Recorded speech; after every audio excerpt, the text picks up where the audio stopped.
alteração de ticker do fundo, split de cotas que implicou em mudanças aqui no guidance e perspectivas para o setor imobiliário para 2026. A gente vai falar agora do relatório de janeiro do RBFM11. Fica com a gente nesse vídeo. Bom, pessoal, a gente está com a Isabela, que é gestora aqui do RBFM11. Isa, eu queria começar falando um pouco sobre IFIX em janeiro. Foi mais um mês positivo, a gente teve 2025 muito positivo. Janeiro também fechando com um retrato muito positivo, o IFIX subiu 2,3%. Quais são os seus destaques aqui? Legal, de fato o IFIX teve uma alta de 2,3% e mais uma vez esse mês foi puxado pelo segmento de tijolo. Então os fundos corporativos foram o maior destaque, eles tiveram uma alta de quase 5% no mês, valor muito expressivo, e foi o mesmo segmento que também apresentou a maior alta em 2025. Esse reflexo ali já começa a transparecer a perspectiva de corte de juros que a gente tem para esse ano. E é interessante, a gente está falando aqui do corporativo multiativo, né? Isso, exatamente. Acho que também, principalmente porque era um setor que estava muito descontado, né? Um dos setores mais descontados, então a gente vê que essa recuperação está rolando, está recuperando e ainda assim está descontado. Exatamente, era um dos setores mais descontados, ele segue sendo o setor mais descontado dentre todos os fundos imobiliários, mas é um setor que tem apresentado uma performance muito resiliente. Então, acho que são esses dois fatores, performance resiliente, né, os fundos apresentando queda no valor da vacância, aumento de preço de locação também. A gente viu um aumento muito expressivo do preço pedido em diversas regiões primárias de São Paulo. Então, toda essa performance positiva já está se refletindo numa um melhor resultado dos fundos. E a gente tem essa segunda pernada aqui para esse ano de catch-up das cotas no secundário, dado esse desconto muito expressivo. Legal, então a gente até fala aqui no relatório que diante desse cenário de queda de juros iminente, para a gente olhar aí os próximos meses, provavelmente aqui março, a gente olha para o setor de tijolo e FOF Multiestratégia com bons olhos, pensando em perspectiva positiva. Isso é o que a gente trouxe no relatório. Como que isso impacta nas suas decisões aqui de investimento? O que a gente espera aqui para o fundo? Legal. A gente tem uma perspectiva, como você falou, positiva para esses dois segmentos, que hoje são a maior parte da carteira do RBFM11. Então, o fundo ele tem aproximadamente 60% da sua alocação em fundos de tijolo, que com essa queda de juros são os ativos que tendem a se beneficiar. Então, a gente já viu ao longo do ano passado, principalmente no segundo semestre, uma valorização desses fundos diante da expectativa que a gente tinha de corte de juros para esse ano. E agora, a partir do momento que ela se concretizar, a gente espera essa segunda pernada de valorização, dado que o segmento ainda negocia com desconto frente ao seu valor patrimonial. O valor patrimonial ele também tende a aumentar, acho que é um outro ponto importante de se comentar, porque o valor patrimonial ele reflete todo o valor dos ativos do fundo, que nada mais, nada menos são o fluxo desses ativos projetado no futuro trazidos a valor presente. Sempre que você traz esse fluxo a valor presente, você usa uma taxa de desconto que, conforme a gente tem essas perspectivas de queda na taxa de juros, essa taxa de desconto diminui. Então, com isso, esse valor tende a subir. Boa. Acho que vale comentar que na página 17 a gente mostra um pouco dessa alocação que você falou justamente. A gente mostra a alocação da carteira, né, por tipo aqui de ativo, mas também a gente faz a comparação com a exposição do IFIX. Então, a gente consegue ver o que a gente tem mais peso do que o IFIX ou menos peso. Então, aqui no gráfico da página 17, traduz isso mesmo que você falou, da gente ter mais exposição aqui a corporativo, shopping, e ter menos exposição, por exemplo, do que CRIs, que o IFIX tem um peso mais relevante do que nós temos aqui. Exatamente. Esse ponto até é muito interessante de você comentar, Isa, porque foi justamente isso que conferiu para o fundo uma performance melhor do que o IFIX no ano passado. Boa. Então, o RBFM ele teve uma alta de 24,5%, enquanto o IFIX teve uma alta de 21%. Como a gente tem essas perspectivas para esse ano, né, do segmento de tijolo tendo essa maior apreciação, a gente espera também que o fundo seja beneficiado por isso. A gente falou um pouco no relatório do mês passado, a gente trouxe um estudo sobre fundos de tijolo, né? Então, vários setores aqui dentro dessa vertical de tijolo. E dessa vez, esse mês, a gente falou bastante sobre FOF e multiestratégia, né? Então, a gente trouxe agora esse setor para detalhar um pouco mais, até uma visão do que foi todo o retorno em 2025, né? Que foi um retorno bastante positivo, maior do que o IFIX, quando a gente faz esses recortes. E aí a gente fala... aqui na página 8 a gente traz esse estudo e a gente consegue ver como esse setor desempenha em momentos positivos e negativos, principalmente por eles ter o que a gente chama de beta maior do que 1. Como que você pode explicar um pouco mais didaticamente esse efeito, por que ele se comporta dessa forma, como que entra o efeito do duplo desconto aqui? Os fundos de fundos, eles são fundos que aplicam em cotas de outros FIIs. Então, o valor patrimonial do fundo de fundos, ele reflete toda a precificação a mercado desses outros fundos que ele investe.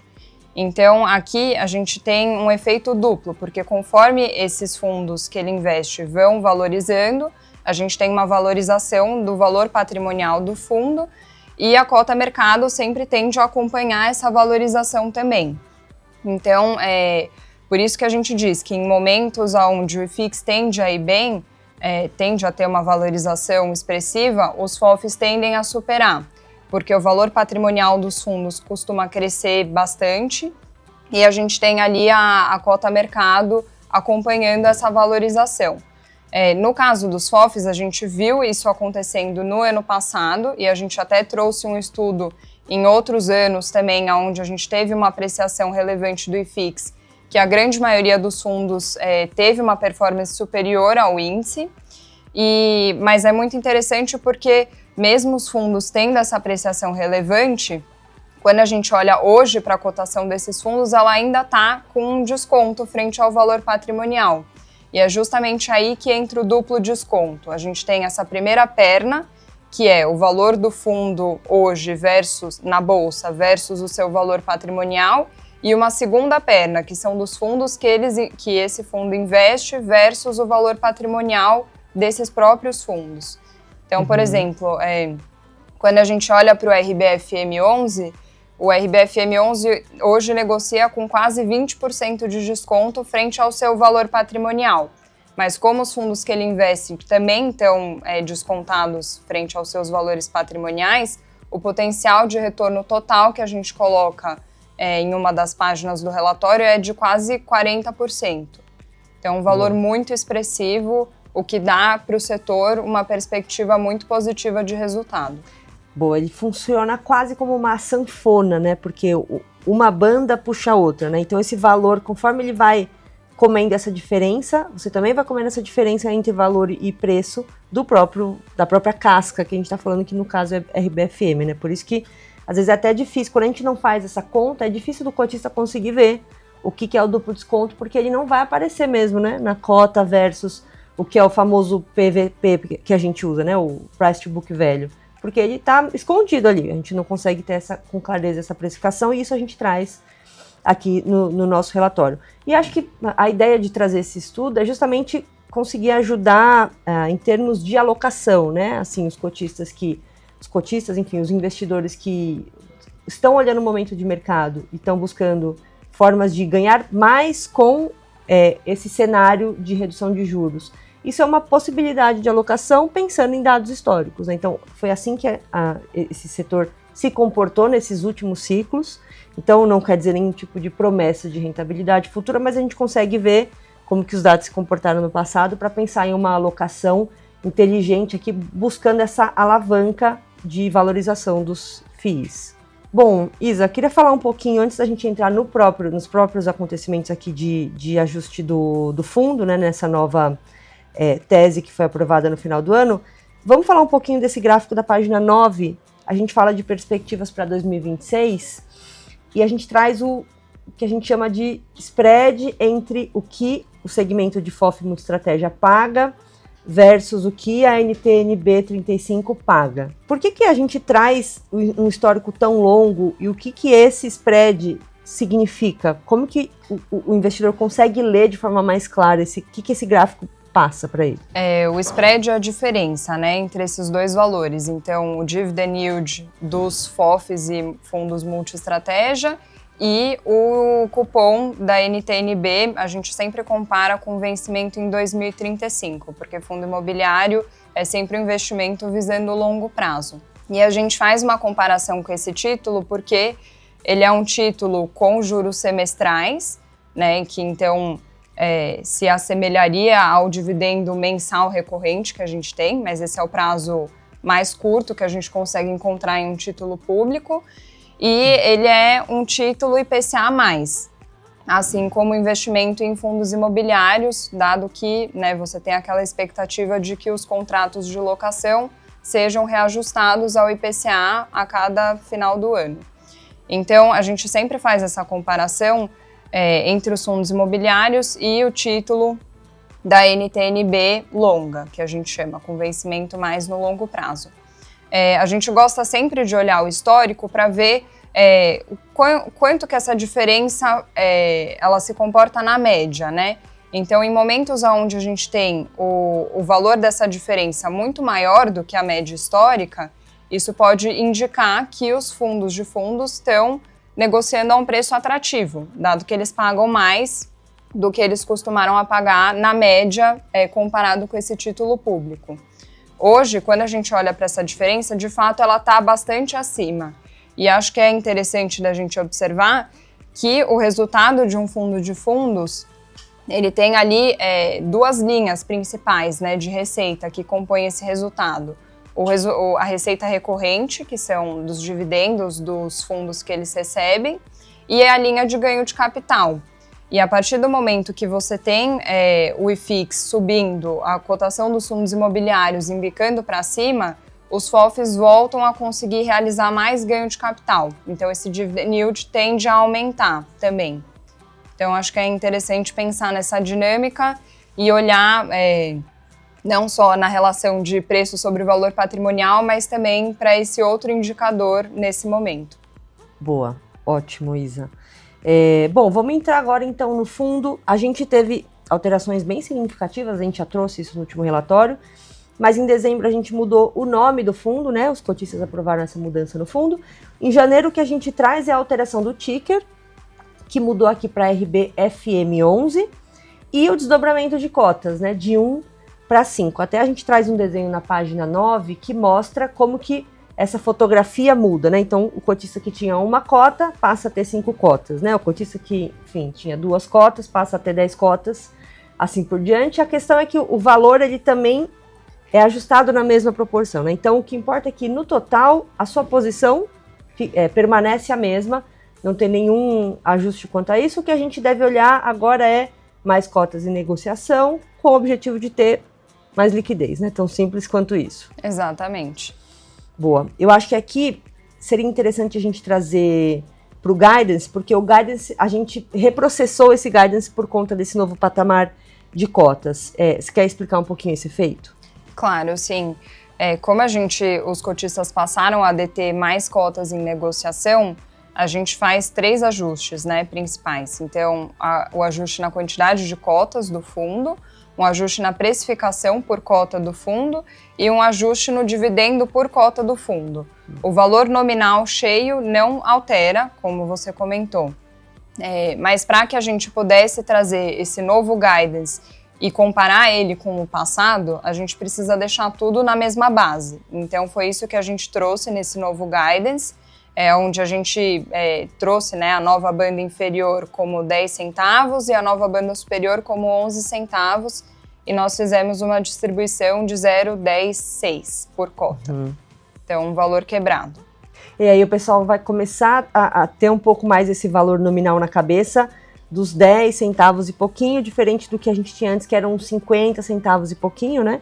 Então, exatamente, a gente reprocessa isso aqui na nossa cabeça, mas acho que o importante é que a gente já conseguiu em janeiro fazer um pagamento a maior do que a gente vinha pagando, né? Vou até tirar o mês de dezembro, porque foi aquele mês do 13º, ele acaba ficando fora da curva nesse comparativo, mas a gente já saiu ali de um patamar de 10 centavos e 2, né, 0,102 para 0,106. Isso, no final das contas, é um rendimento no total maior para o cotista. Acho que vale ressaltar também que esse aumento que nós fizemos no guidance de rendimentos, né, tirando esse efeito de dezembro, como você comentou, ele representa um aumento de quase 4% versus o que a gente vinha distribuindo.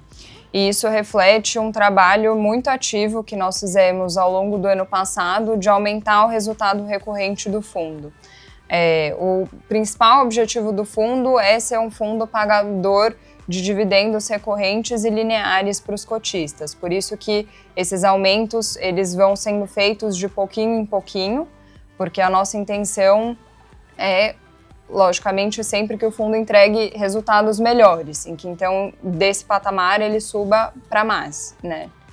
Mas aqui acho que é importante ressaltar que já foi uma valorização expressiva, fruto desse trabalho, e que para esse ano a gente tem boas perspectivas aqui na parte de resultados para o fundo. Ótimo.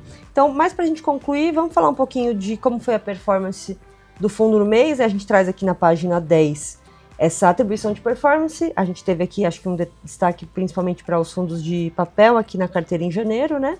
E a gente teve alguns giros da carteira. O que você gostaria de destacar aqui? De movimentações principais nesse mês, nós concluímos uma venda total de RBR Plus Multiestratégia, que gerou para o fundo uma TIR de quase IPCA mais 10% ao ano, e nós também fizemos uma redução de RBR rendimentos high grade, também gerando um ganho de capital para o fundo. Com esses desinvestimentos, nós aumentamos o caixa do fundo para fazer frente a novos investimentos e também manter aqui uma posição um pouco mais elevada diante desse momento que nós enxergamos que o mercado pode enfrentar mais volatilidade diante de cenário de eleições e aqui o cenário político que ainda anda um pouco conturbado.